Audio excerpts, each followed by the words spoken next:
जय श्री राम। संपूर्ण रामायण की इस सीरीज की आज पहली कहानी है, जो कि है रामायण की रचना। रामायण की रचना ये रामायण के पहला भाग बालकांड से ली गई है। मां निषाद प्रतिष्ठां त्वं गमः शाश्वती समाः यत् क्रोच मिथुनादेकं वदिहि काम मोहितम्। आदि कवि वाल्मीकि के मुख से अनायास निकला हुआ यह पहला श्लोक, जिससे उन्हें रामायण लिखने की प्रेरणा मिली थी। एक दिन दोपहर के समय महर्षि वाल्मीकि तमसा नदी के किनारे प्रकृति की सुंदरता का आनंद ले रहे थे। बसंत उतर रहा था, पेड़ों की छाया सुखद लगने लगी थी। वन पर्वत सब हरे भरे लग रहे थे। तमसा नदी मंद गति से बह रही थी। नदी का जल निर्मल था, उसमें तैरती हुई मछलियां चमक रही थी और नदी ताल भी साफ दिखाई दे रहा था। हरे भरे वन में भांति भांति के पक्षी कलरव कर रहे थे। नदी के किनारे लंबी चोंच वाले चटकीले रंग के पक्षी एक पास में ध्यान लगाए बैठे थे। उनमें से कभी कोई तेजी से उड़ता और तीर की तरह पानी में चोंच डुबाकर कुछ पकड़कर ले जाता।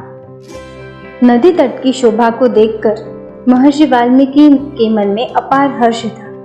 सहसा उनके कान में क्रोच पक्षी की सुरीली ध्वनि पड़ी। आंख उठाई तो देखा क्रोच पक्षी का एक जोड़ा नदी तट पर कल्लोल कर रहा था। क्रोच कभी चोंच से एक दूसरे के पीठ सहलाते, कभी थोड़ा सा उड़कर इधर उधर बैठ जाते और फिर पास आकर खेलने लगते। महर्षि वाल्मीकि को ये क्रोच बड़े प्यारे लग रहे थे। इतने में नर क्रोच को निषाद का तीर कहीं से आकर लगा और वह गिरकर छटपटाने लगा। पति की यह दशा देखकर क्रोच बड़े करुण स्वर में रोने लगी। क्रोच और मिथुन की यह दशा देखकर ऋषि का हृदय करुणा से भर गया। वे शोक सागर में डूब गए। उनके हृदय की करुणा एक श्लोक में फूट पड़ी। हे निषाद, तू बहुत दिन तक प्रतिष्ठित न रह सकेगा, क्योंकि तूने क्रोच के जोड़े में से प्रेम मग्न नर पक्षी को मार डाला है। बड़ी देर तक वाल्मीकि शोक के कारण बेसुध से रहे। जब वे स्थिर चित्त हुए तब अपने प्रिय शिष्य भरद्वाज से बोले, भरद्वाज, मेरे शोक पीड़ित हृदय से वीणा के लय में गाने योग्य 4 पदों और समान अक्षरों का यह वचन अनायास ही निकला है। मेरा मन कह रहा है कि अवश्य ही यह प्रसिद्ध होगा। भारद्वाज ने यह श्लोक कंठाग्र कर लिया और गुरु को सुनाया। इसे सुनकर वाल्मीकि बड़े प्रसन्न हुए। उन्होंने स्नान किया और वल्कल वस्त्र पहनकर शिष्य के साथ वे अपने आश्रम को चल दिए। मार्ग में भी वाल्मीकि मां निषाद गुनगुनाते चले जाते थे। उनका ध्यान श्लोक के अर्थ पर गया। अर्थबोध से उनको बड़ा दुख हुआ। वे सोचने लगे कि मैंने व्यर्थ ही निषाद को इतना कठोर शाप दे दिया। इसी चिंता में वे मग्न चले जा रहे थे कि उनको नारद जी की वाणी की याद आई। एक बार नारद जी से उन्होंने पूछा था, हे देवर्षि, मुझे किसी ऐसे पुरुष का नाम बताइए जो गुणवान, बलवान और धर्मात्मा हो, जो सत्य पर दृढ़ रहता हो, अपने वचन का पक्का हो, सबका हित करने वाला हो, विद्वान हो और जिससे बढ़कर सुंदर कोई भी दूसरा ना हो। नारद जी ने कहा था कि ऐसे एक ही पुरुष को मैं जानता हूँ। वे इक्ष्वाकु वंश के राजा दशरथ के पुत्र राम हैं। वे सब तरह से गुणवान और रूपवान हैं और जब क्रोध करते हैं तब डर के मारे देवता और दानव भी कांप उठते हैं। वाल्मीकि को ये सब बातें याद पड़ी और रामायण की वो कथा जो नारद जी ने संक्षेप में सुनाई थी वह भी उनको याद आई।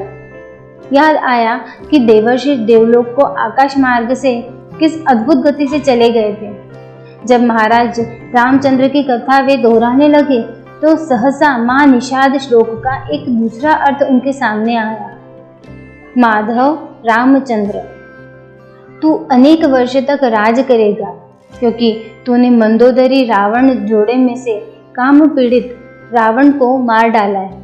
यह अर्थ मन में आते ही उनकी चिंता मिट गई, परंतु महानिषाद श्लोक उनके मन से नहीं निकला। वे उसे प्राय गुनगुनाते रहे। एक दिन जब वाल्मीकि ध्यान में बैठे हुए मां निषाद गुनगुना रहे थे, सृष्टि के रचयिता ब्रह्मा जी ने उनको दर्शन दिए। ब्रह्मा जी बोले, ऋषिवर, मेरी ही इच्छा से यह वाणी अनायास आपके मुंह से निकल रही है और श्लोक के रूप में इसलिए निकली है कि आप अनुष्टुप छंदा में महाराज रामचंद्र के संपूर्ण चरित्र का वर्णन कीजिए। श्री राम की कथा संक्षेप में आप नारद जी से सुन ही चुके हैं। मेरे आशीर्वाद से राम, लक्ष्मण, सीता और राक्षसों का गुप्त अथवा प्रत्यक्ष सब वृत्तांत आपको आंखों के सामने आ जाएगा। जो आगे होगा वह भी दिखाई पड़ेगा, अतः जो आप लिखेंगे वह यथार्थ और सत्य होगा। इस प्रकार आपकी लिखी हुई रामायण इस लोक में अमर हो जाएगी। इतना कहकर ब्रह्मा जी अंतर्ध्यान हो गए। वाल्मीकि श्लोकों में श्री राम के चरित्र का वर्णन करने लगे। सब श्लोक मधुर और सुंदर थे।